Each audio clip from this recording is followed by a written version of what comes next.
पिछले अध्याय में आपने देखा कैसे समय की गणना में एक अतिरिक्त महीने का जन्म हुआ। एक ऐसा महीना जो बाकी सभी महीनों से अलग था, लेकिन इस अलग होने की कीमत उसे बहुत भारी पड़ने वाली थी, क्योंकि संसार उसे सम्मान नहीं बल्कि तिरस्कार देने वाला था। आज की कथा में जानिए कैसे मल मास अपमान और दुख से टूट गया और कैसे न्याय की तलाश में वह ब्रह्मा शिव और फिर विष्णु भगवान के द्वार तक पहुंचा। श्रद्धा और भक्ति के साथ प्रवेश करें इस दिव्य कथा के द्वितीय अध्याय में। तो आइए, बोलो जय श्री हरि, जय पुरुषोत्तम भगवान की जय।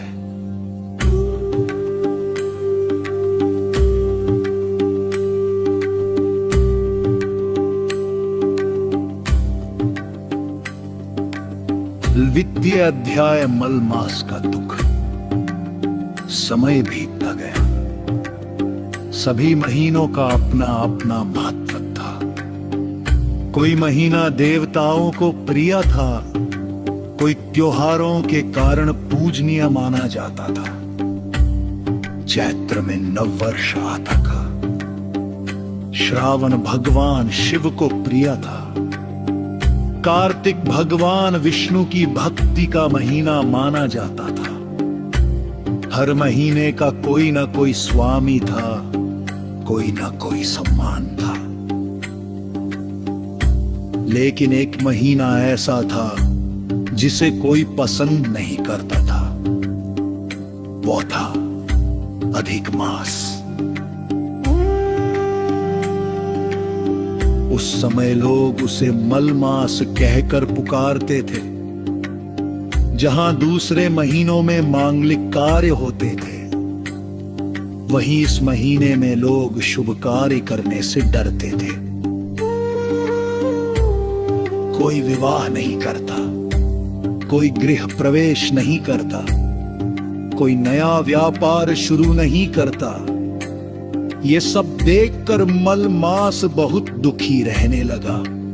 उसे लगता था कि जैसे इस संसार में उसका कोई सम्मान ही नहीं है।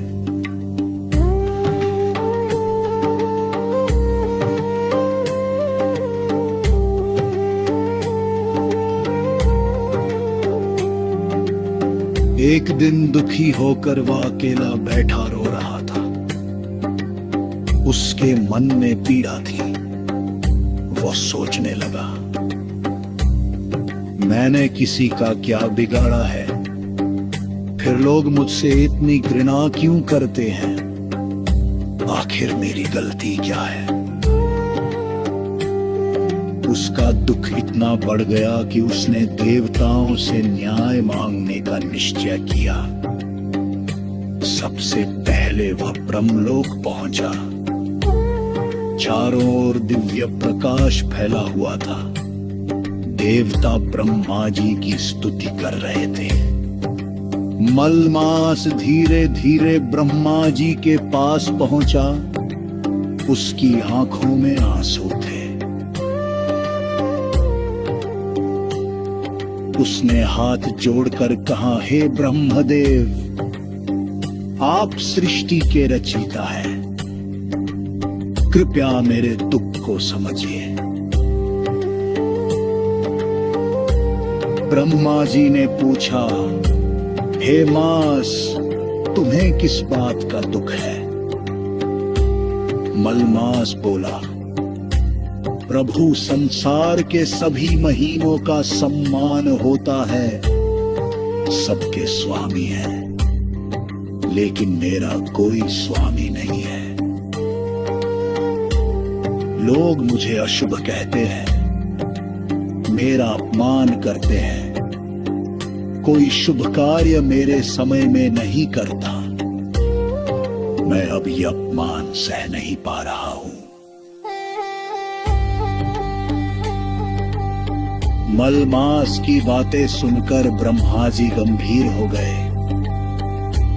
उन्होंने प्रेम से कहा, हे मास, तुम्हारा दुख उचित है, लेकिन मैं तुम्हारी समस्या का समाधान नहीं कर सकता। इसका समाधान भगवान शिव ही कर सकते हैं। तुम कैलाश पर्वत जाओ। मलमास तुरंत कैलाश की ओर चल पड़ा। लंबी यात्रा के बाद वह भगवान शिव के पास पहुंचा। भगवान शिव ध्यान में लीन थे।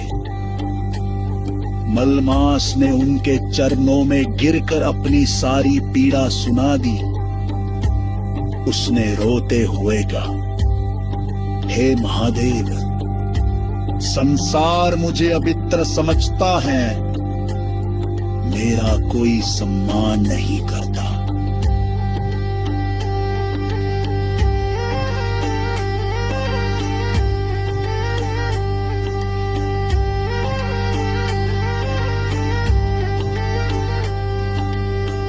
भगवान शिव ने उसकी बातें सुनी। महादेव का हृदय करुणा से भर गया। उन्होंने कहा, हे मास, मैं तुम्हारा दुख समझकर, लेकिन तुम्हारे भाग्य को बदलने की शक्ति केवल भगवान विष्णु के पास है।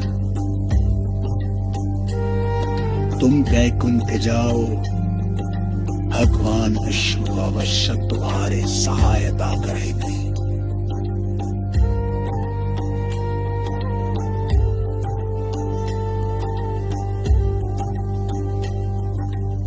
ये सुनकर मलमास के मन में नई आशा जागी। वह तुरंत वैकुंठ धाम की ओर चल पड़ा। उसे नहीं पता था कि अब उसकी किस्मत बदलने वाली है। पुराने वाला समय उसे संसार का सबसे पवित्र महीना बनाएगा। आगे आने वाले अध्याय में जानिए